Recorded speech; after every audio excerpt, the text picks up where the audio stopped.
Vou continuar a falar sobre esse livro aqui, que é o Copa para Quem, Olimpíadas para Quem, que eu vou lançar dia 22 de março, na Praça Mauá, centro do Rio de Janeiro. E aí, a- o capítulo subsequente é sobre os Jogos Olímpicos. E ele é dividido em duas partes, os Jogos Olímpicos antigos e os da Era Moderna. Esse aqui é o capítulo 1.2, 1.1, que é sobre a Grécia. E eu nomeio de Grécia um ideal controverso, já que eu estou mapeando controvérsias a partir da ideia do Bruno Latour de que as controvérsias são momentos privilegiados para estudar um tema. Então eu parto dessa ideia do ideal grego antigo que permeou as ideias das Olimpíadas, né? E também a questão das controvérsias. A Grécia Antiga, a história da Grécia Antiga, né, tem uma questão interessante porque ela é permeada pelos mitos, né? Então, a criação das Olimpíadas, ela muitas vezes é acreditada a partir de um poema do Hesíodo, que é o Hércules, que é sobre as façanhas do Hércules. Hércules, um semideus, filho de Zeus, né, que para o qual as Olimpíadas são uma homenagem.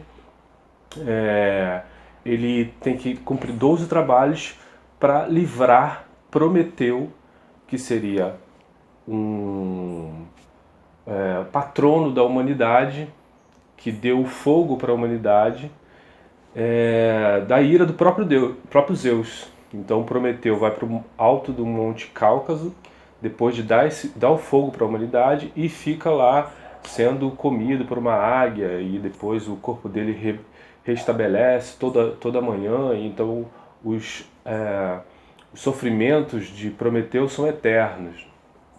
E Hércules também foi enfeitiçado pela Hera, que era motivo dos Jogos Eranos. Então, alguns autores também falam que existiam vários tipos de Jogos Olímpicos, né? Então, não existe exatamente um tipo onde se baseou toda a estrutura dos jogos. Então, tinha os Jogos Eranos, que eram só para mulheres, os Jogos Píticos, que eram jogos Nemeu, jogos fúnebres. Existiam vários tipos de jogos, então não é só um jogo olímpico, né? Os Jogos Olímpicos com uma matriz única, né?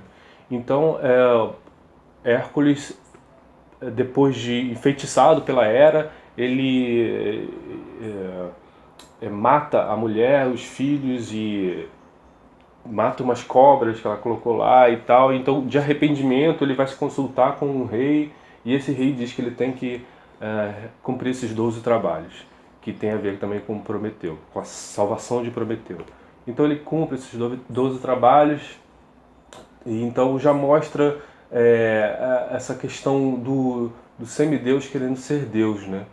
Então, os Jogos Olímpicos demonstram o ideal de corpo, um ideal atlético e um ideal heróico, um ideal que separa, né, vencedores e perdedores. Hércules seria esse modelo a seguir, um modelo que faz de tudo para cumprir a sua missão, né? E, e aí ele consegue resolver esses trabalhos, né? Um dos trabalhos ele tem que limpar umas cavalariças, e aí por isso dizia-se que no começo e no final dos jogos existia um sacrifício de animais. Então esse, por exemplo, foi um dos motivos pela que no ano 390 e alguma coisa o imperador Teodósio, que ele era se converteu ao cristianismo, acabou com os jogos, né? Então os jogos ficaram algum tempo sem existir. Mas, voltando à questão da criação, existiam sacrifícios de animais, e os jogos eram para Zeus, né? Então essas características foram desaparecendo, né? Os Jogos Olímpicos da Era Moderna não é para nenhum deus, né? Não é em honraria a nenhum deus. E também não existe sacrifício de animais, mas será que não existe sacrifício de pessoas, né?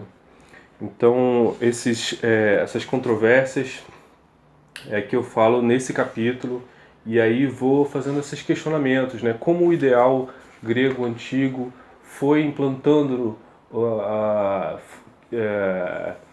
certas questões no nosso pensamento brasileiro, né? É incrível, né? Como é que a gente segue esse ideal tão antes de Cristo, séculos antes de Cristo, né, que os primeiros filósofos do século VI antes de Cristo já organizavam esse pensamento grego. E aí, partindo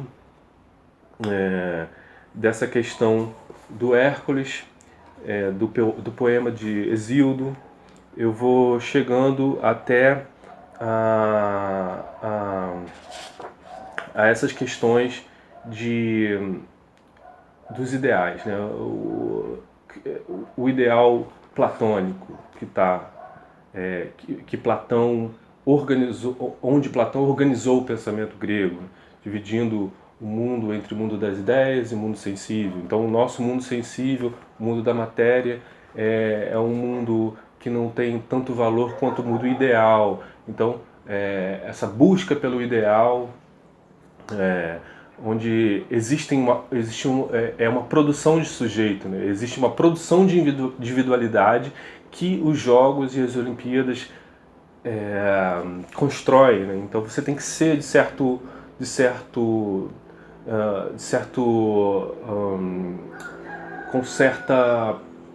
com certo corpo, com certa personalidade, com certos ideais, para ter um corpo social, para ter um corpo socializável, um corpo desejável e assim por diante, né? Então, o mito da Olimpíada é muito controverso já nesse sentido, de que é uma honraria a Zeus, mas salvando Prometeu, cujo próprio Zeus maltratou e tratou Prometeu como de uma maneira terrível, né? Dando-lhe sacrifícios terríveis, né? Mas quem salvou Prometeu foi o Hércules, filho de Zeus, que depois desse salvamento fez as Olimpíadas em homenagem ao pai. Então é uma coisa muito confusa, né? Já é uma contradição, uma questão controversa, né? O próprio mito, né? Então essa questão do ideal do corpo, do ideal socializável, o que pode um corpo, qual o limite de um corpo, por que os corpos precisam chegar aos limites, quais são esses ideais dos limites, que eu falo nesse capítulo aqui, que é o capítulo 12.1 do livro Copa para Quem, Olimpíadas para Quem, Contranarrativas na Cidade Turística, Arte e Mega Eventos Esportivos, onde eu faço um mapeamento dos trabalhos de arte que foram construídos no Rio de Janeiro, em uma crítica aos Jogos Olímpicos e à Copa, né? Então, sobre isso que eu queria falar rapidinho, é um pequeno panorama, né, do capítulo. O livro, claro, especifica mais as coisas, né? Mas é sobre isso que eu queria falar nesse vídeo. E até o dia 22 de março, no lançamento na Praça Mauá, perto mais ou menos do Museu do Amanhã e do MAR, Museu de Arte do Rio, ali no obelisco que fica no centro da praça.